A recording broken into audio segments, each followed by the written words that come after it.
Good evening, Ron Bunch, President and CEO of Bowling Green Area Chamber of Commerce. Clearly you know that about me, but what you might not know about me is I've been in economic development over 20 years.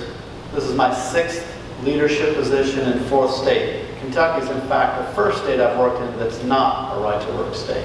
And so I've developed relationships over time with site location consultants in those other states over 20 years. And as I talk to them, many of them tell me to call them once I'm back in a right-to-work state. And so that's the kind of commentary I get from them that serves as an impediment to what we want to do with economic development.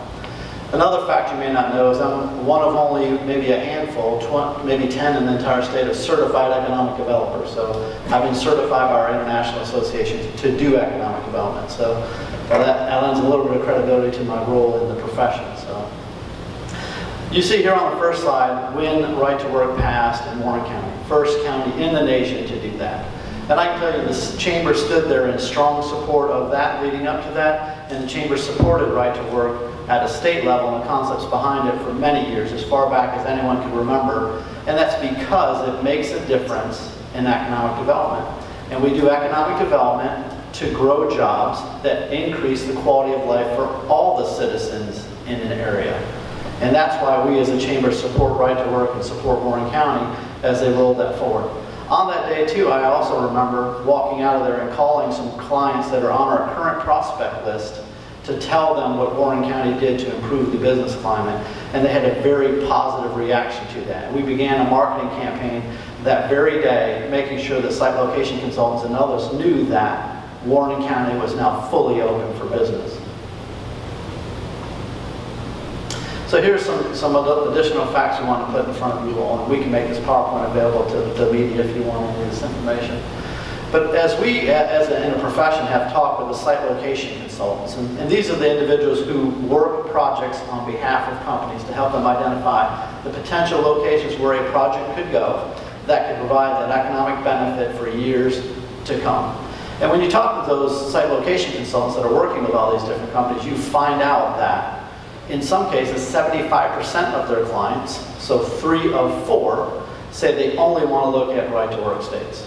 So if you look at Warren County or Kentucky in that light, that meant that we missed out on 3 or 4 potential opportunities to win jobs for our community. To me, that's unacceptable. That doesn't really do what we need to do to look out for the quality of life in our community.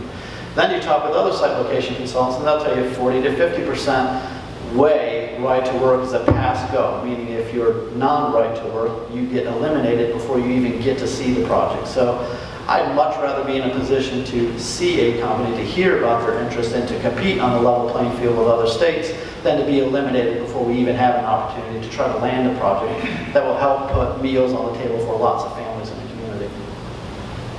Then you look at a real world example. Here's Indiana.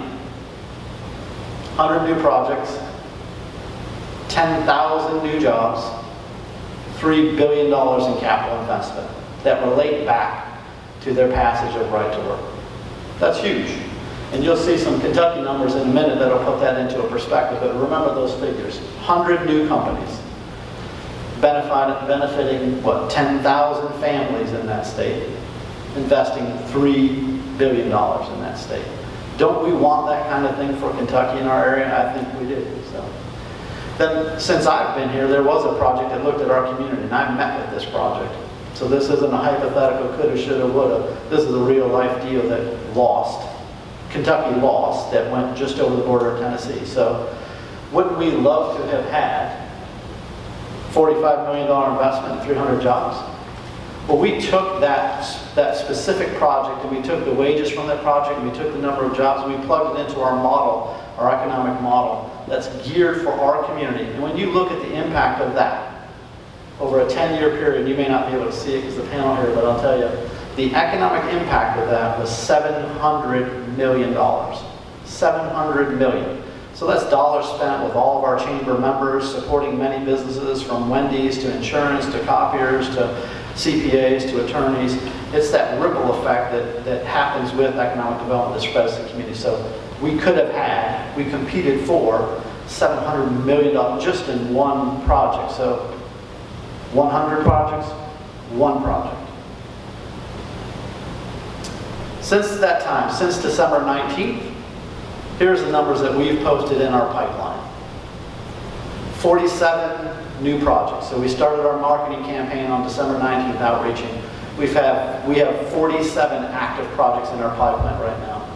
Those projects have the potential to invest almost $900 million. So that's not the economic impact, that's the direct investment by those companies. And those companies could create, at a minimum, a total of 4,700 jobs. Some of the projects we have are so early in the process that they haven't identified the number of jobs. So 4,700 represents the lower number of the potential jobs in that pipeline. So how does that compare? You may not have a context, so I'll give you some numbers. So in 2013, for a full year, over 120 counties in Kentucky, Kentucky announced 32 new manufacturing projects. 32. Those projects will create just under 2,400 jobs.